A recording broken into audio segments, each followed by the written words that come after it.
एक बंदा था जो चोरी करके भाग रहा था, उसे पकड़ लिया गया। उसकी बहुत मार पीटी, फिर वो रोने लगा और बाकी लोग हंसने लगे। फिर वो बहुत रोने लगा।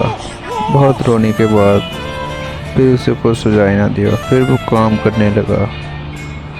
बड़ी मेहनत करने के बाद वो भी सफलता अभी नहीं मिली। खाना पीना ले जाता, कभी होटलों पे काम करता, कभी मजदूरी करता, कभी कुछ करता।